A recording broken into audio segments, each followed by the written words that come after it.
Hello, good afternoon. This is my YouTube vlog.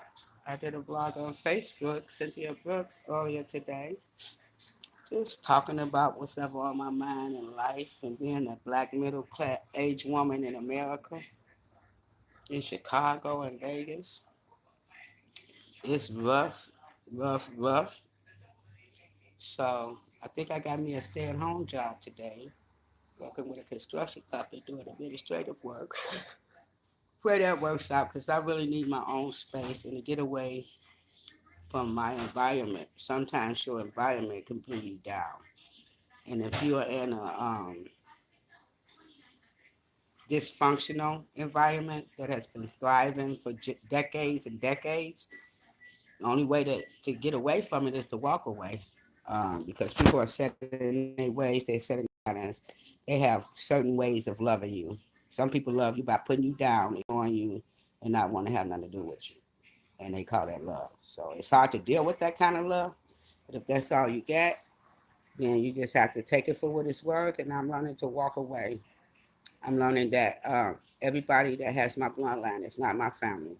That my family are people that care about me and support me. And I don't have many of those. I do have a great circle of BFFs. None of them are perfect, but they're my BFFs. And no matter what they do, I still love them. So, and they've taken the place of my mother's daughters that she had because they're very disconnected and I'm just too dark for them. You know, they just don't like me. So I had to pick my own sisters. And I've been knowing them for over 20 years, every one of them. There's about 4 or 5 of them. And my mom had 5 girls. So, um, and I had to pick my own mamas. And, you know, sometimes when you are being so mistreated, you just out to people for love. And you adopt people. The person that nourished me the most is gone, my Aunt Joyce. If she was here, this transition wouldn't have been so hard. She's empathetic and sympathetic, and she would have understood, you know, and been more thoughtful of my need and not of putting me down. I have been labeled a broke bitch in a family that don't have nothing but problems because I had a severely disabled son that was autistic. No one wanted to help me with him. They pretty much left him by myself. It was so bad that the state of Nevada was crying. The director and the state case manager had to be my natural support, you know, and they were just appalled how a person could be so deserted in a situation like that. So, and because I smoked weed, I was blackballed and told that I was a heroin addict. I was treated like a heroin addict, like I was an addict. They would never trust me with money. They would never help me. So, and it just bled down into my kids. They're ignorant and selfish sometimes, acting just like them, and have no respect for me because nobody never really respected me. So, I'm not good unless I'm helping. So, but if this job comes through, like they say it is, then I can go back home to do with my retirement after working for 30 years. Medicine. I ain't supposed to do nothing because don't nobody want me asking them for that. And I got the message loud and clear. I won't ask them for nothing ever. Nobody.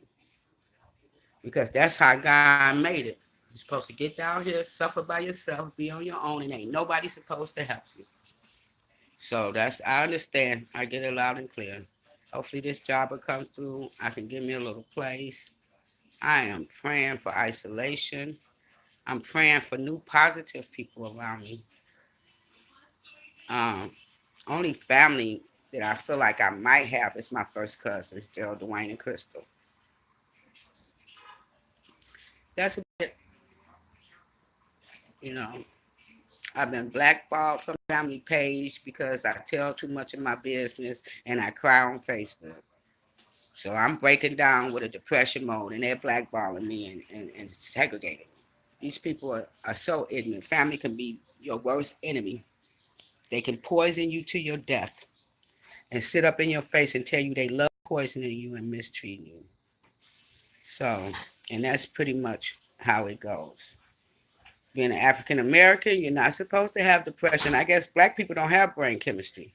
These people are so fucking ignorant, they make my ass hurt. I guess if you black, you don't have brain chemistry. You don't have nephrine, dopamine, or serotonin. They don't believe in that. They don't know nothing about it. And better not try to tell them, child. They love their ignorance. Ignorance is bliss. They like being ignorant and living in it. I know one thing. When I leave this earth, mom is the word. Stay the fuck away from me. Don't come around. Don't say shit. Don't be at my funeral talking about she was always a broke bitch. Keep that shit. Keep that shit. I raised my kids in very nice areas. They went to the best of schools. They wore the best of clothes. And I sacrificed most of my money for my son to live in good areas and be comfortable with the little money we had. So it's just been messed up because I got an autistic son now. I have depression and diabetes and stuff. And that just don't work in the black culture. You're supposed to be perfect. Ain't nothing supposed to be wrong with you. And if you don't have a happy story, you ain't supposed to have a story at all. So that's fine. I just won't talk to these people. I'll try to be in Vegas as much as possible. I do not like Chicago. I have tried very hard, but the people here are very mean. They're very callous. They're very selfish. They're very ignorant. I can't think of too much positive to say about them, you know. So I'll be heading back home or finding me another place to live or something. I know I got to help my daughter, and once I finish helping her, that'll be it. I'm about to sacrifice half of my retirement check to help her. And she typing me talking about your brokenness is your problem. I didn't spend $200 on her this month. But it's my so yeah, I'm broke. I'm retired. I am broke. I'm retired. I get a retirement every month. So yeah, I'm broke. I'm the broke bitch. Peace and chicken grease.